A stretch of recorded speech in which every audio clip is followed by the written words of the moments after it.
का हो भाई? हाँ भैया। कहाँ जाता रहो? लौकत नहीं थे ज्यादा पढ़ है। पढ़ है? हाँ हे उम्र में? जान तो रहो बचपन से पढ़े में डर लगत है। ठीक बा। हाँ तो जब उम्र हो गई 20-25 के अपना दाढ़ी में दाम गई हाँ तब हमरो याद आई पढ़े के। छोट छोट लड़का कितने पढ़ल सन तो देखा माई से काजल बुना टीका करा के किताबें पढ़े। जे कोई के नजर ना लगी ना, हाँ होशियार बनी ना। सरकारी स्कूल पढ़े। तो सरकारी में जाता नहीं? अरे बाप रे देखो ना सरकरिया में पढ़िया होके चाहे ना होके चाउर मिलेला, गेहूं मिलेला, खिचड़ी मिलेला। अच्छा अच्छा तो अच्छा। मतलब सब अनपढ़े मास्टराइन आजकल गाड़ी सन। हाँ। बाजार में स्कूटर मिलेली सन। सरकरिया में खाली खिचड़िए मिलेला। तो का करी बाबूजी हमारे मोह में लिखवा ना सरकरिया में। सरकार इतना दिमाग लगे बा कि पढ़ाई पर खर्चा करता। अब मास्टर लोग के पूछी मत।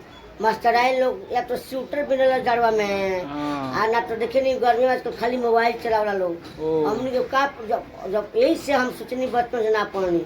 जब अब उम्र भइल पढ़े के ध्यान आइल तो देखनी स्कूलिया में खाली ये सब होला। तब हम सोचनी पढ़ लिख के बेकारे बाटे। तो प्राइवेट में नाम लिखवा लो। अब प्राइवेट में भैया कहाँ से कोई जाई। हाँ। प्राइवेट में मास्टर ढेर पैसा ले लोग। स्कूल आ गए नहीं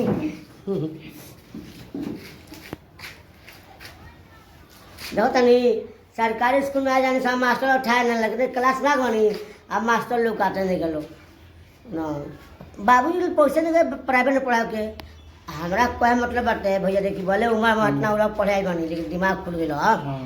प्राइवेट में मास्टर बेसी ला लो आ जो सरकार पढ़ाए के कोशिश करते बा तो मास्टर को ध्यान चाहिए ना। आ गार्जियनों कम बा। अपने जितना अमीर लोग के लोग होला अपन लिखा विदेश भेजा लोग प्राइवेट स्कूल पढ़ के। अब पहले गरीब घर के लेकर के जो सरकारी पढ़ चाउर मिली खिचड़ी मिली। मास्टर का लेकर पढ़ी प्राइवेट स्कूल में हमने पढ़ा सरकारी स्कूल। बताई मनु बाबूजी लोग का बताई कि चाउर खिचड़ी खाती सरकारी में नाम लिखा लो। शुद्ध पढ़ाई ना होला भैया। कितना मास्टर को 79 लिखे ना होला, 69 लिखे ना होला। देखे नहीं कहाँ पढ़ी बताई है ना। तुझे पढ़े आ गई बनी भैया। बताइए का बोलिए हो। प्राइवेट मास्टर लोग धनी धनी हो जा लो है ना।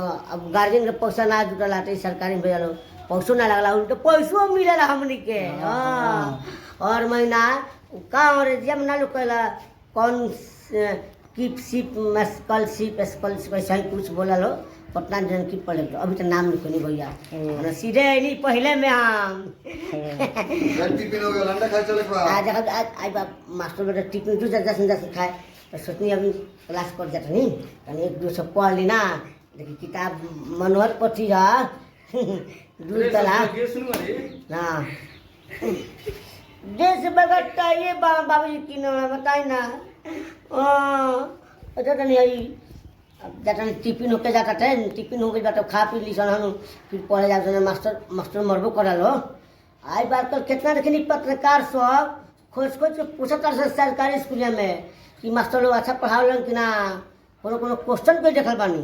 ए अंडा खत्म हो रहा है जल्दी आज जाकर शनिचर आज अंडा बाटे अंडा भात मिलिए ता देखिए आज बननी वीडियो मास्टर लोग अपने छात्र लोग पर बहुत लोग कितने पढ़ता किसे पढ़ाता लोग एक पर बनी। तो हम कोशिश करिए कुछ समाज में अच्छा चीज़ दे के जैसे ही प्यार व्यार देते हैं या रत्नेश बना ब्लॉग के आगे बढ़ाओ तो ये सब्सक्राइब करिए उनका नहीं फॉलो बहुत चीज़ होते हैं व्यू भागत नहीं किया है ना। तो कमेंट जरूर बताना गलती बनानी वीडियो सही बनानी वीडियो। आजकल पर लोग विशेष ध्यान देता है। Thank you.